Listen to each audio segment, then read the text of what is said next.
നമുക്ക് വന്ന മാറ്റം എന്താണെന്നേ അവനെ അവളെ ഒന്ന് കാണിക്കണ്ടേ മോളെ? അതെങ്ങനെ? ആ ഡയറക്ടർ ഇത്രയും നേരം കഷ്ടപ്പെട്ടിട്ടും അയാളെ കൊണ്ടത് ചെയ്യിപ്പിക്കാൻ പറ്റുന്നില്ലല്ലോ. പക്ഷേ ഞാൻ ചെന്നൊന്ന് ചെയ്യിച്ചാലോ? മോളെ, ഇതിവിടെ വിളമ്പണോ വേണ്ടിയോന്ന് നീ തന്നെ അങ്ങ് തീരുമാനിച്ചോ. വിളമ്പിക്കോട്ടെ മുത്തശ്ശി, നമ്മൾ എത്രയോ പേർക്ക് ഭിക്ഷ കൊടുക്കുന്നു. ആ കൂട്ടത്തിലങ്ങ് കണക്കാക്കിയാ മതി.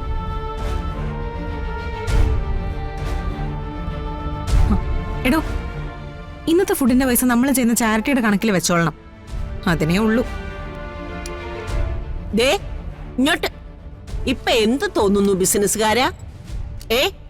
അടുക്കളയിൽ കരിയും പുകയും പിടിച്ചു കിടക്കുന്ന ഇവൾക്കാണോ അതോ ഈ സിനിമയിലെ ഹീറോയിനായ പ്രിയങ്കയ്ക്കാണോ തലപ്പൊക്കം കൂടുതൽ? എടാ, നീ എന്റെ പ്രിയങ്ക മോളെ വേണ്ടാന്നും പറഞ്ഞു വലിച്ചെറിഞ്ഞു. പക്ഷെ സത്യം എന്താ? ഇവളുടെ ഭർത്താവാകണമെങ്കിലും ഇവളുടെ സൗഭാഗ്യങ്ങളിൽ ജീവിക്കണമെങ്കിലും കുറച്ച് യോഗ്യത വേണം. എടാ, നിന്റെ യോഗ്യത ആറ്റുവാശ്ശേരിയിലെ അടുക്കള വരെ ഉള്ളൂ. അയ്യോ മുത്തശ്ശി, അങ്ങനൊന്നും പറഞ്ഞു കളയല്ലേ. വലിയ അഭിമാനിയാ.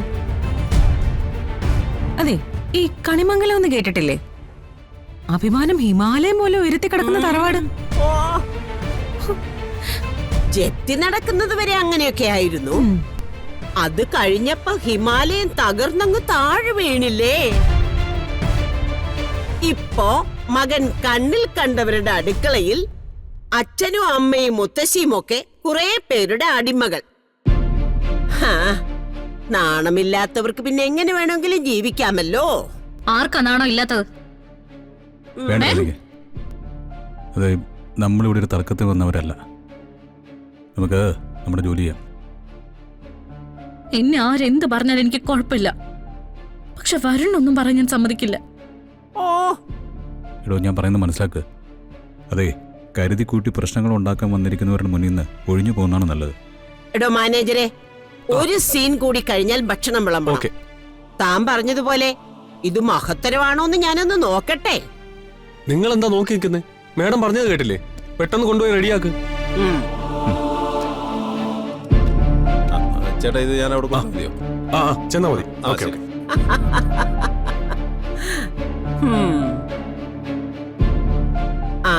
വാടിമോളെ, നമുക്ക് അവിടെ ചെന്ന് ചെയറിൽ പോയിരിക്കാം. ലൊക്കേഷനിൽ വന്നിരിക്കുന്ന യാചകരോടെ നമ്മൾ പ്രൊഡ്യൂസർമാർ എന്തിനാ സംസാരിക്കുന്നത്? അതിനെ ദൈവന്മാരൊക്കെ ഉണ്ടല്ലോ. വാ. മുത്തശ്ശി, മുത്തശ്ശി അയ്യോ, പിടിക്ക്.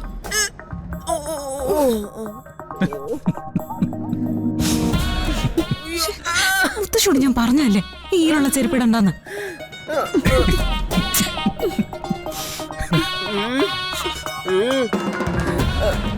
ഇനി മെല്ലെ നടക്ക്.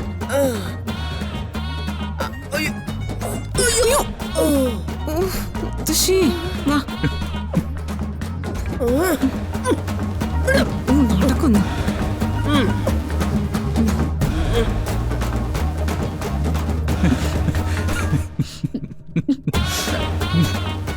അതെ, നിങ്ങളോട് ഞങ്ങൾ ചോദിച്ചല്ലേ ഫുഡ് എവിടേക്കാണെന്ന്.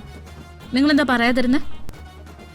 നിങ്ങൾക്കിവിടെ ഇങ്ങനെ ഒരു പ്രശ്നം ഉണ്ടെന്ന് എനിക്കറിയില്ലല്ലോ. നിങ്ങൾ അത് വിളമ്പി കൊടുത്തിട്ട് പോവാൻ നോക്ക്.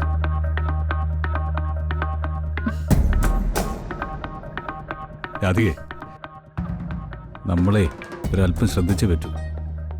ഒരു കാരണവശാലും നിയന്ത്രണം വിടരുത്.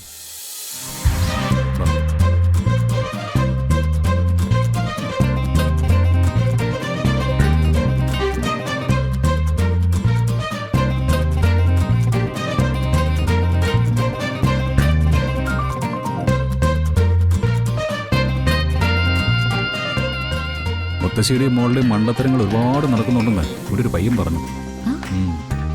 എന്തോ ആവല്ല. Start camera, action. കട്ട്. എന്തോന്നാ ചേട്ടാ, ഇത്ര റിഹേഴ്സൽ ചെയ്തില്ലേ?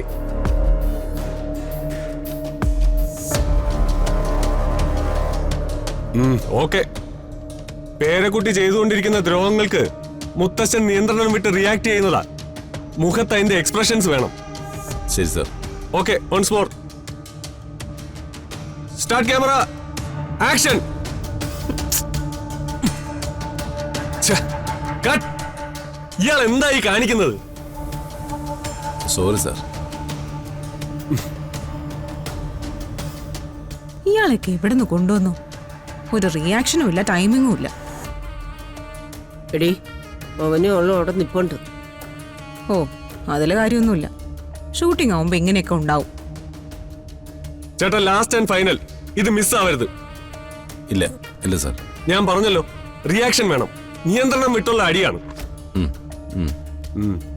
Start camera, action. Cut. Sorry sir, sorry. ഇയാളെ വച്ച് എനിക്ക് മുന്നോട്ട് പോകാൻ പറ്റുമെന്ന് തോന്നുന്നില്ല.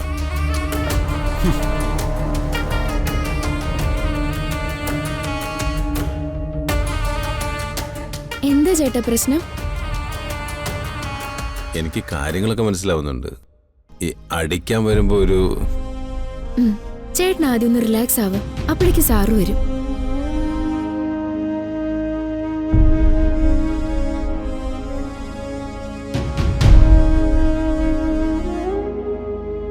എടി, നമുക്ക് വന്ന മാറ്റം എന്താണെന്നേ അവനെ അവളെ ഒന്ന് കാണിക്കണ്ടേ മോളെ? അതെങ്ങനെ? ആ ഡയറക്ടർ ഇത്രയും നേരം കഷ്ടപ്പെട്ടിട്ടും അയാളെ കൊണ്ടത് ചെയ്യിപ്പിക്കാൻ പറ്റുന്നില്ലല്ലോ. പക്ഷേ ഞാൻ ചെന്നൊന്ന് ചെയ്യിച്ചാലോ? മുത്തശ്ശി എങ്ങനെ ചെയ്യിക്കാനാ? ആഹാ, നീ നോക്കിക്കോ. ആ. ഉം.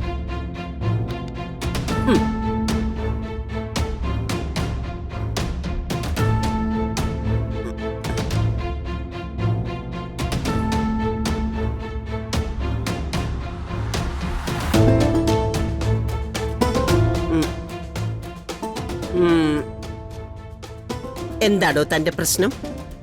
എത്ര നേരമായി? ഓരോ മിനിറ്റിനും ലക്ഷങ്ങളാ പൊടിക്കുന്നത്, അറിയൂ തനിക്ക്?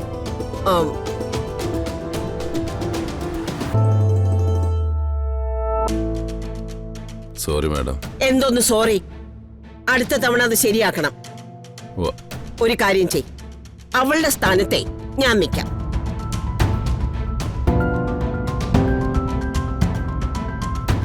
താനൊന്ന് ചെയ്തു നോക്ക്. അയ്യോ മാഡം.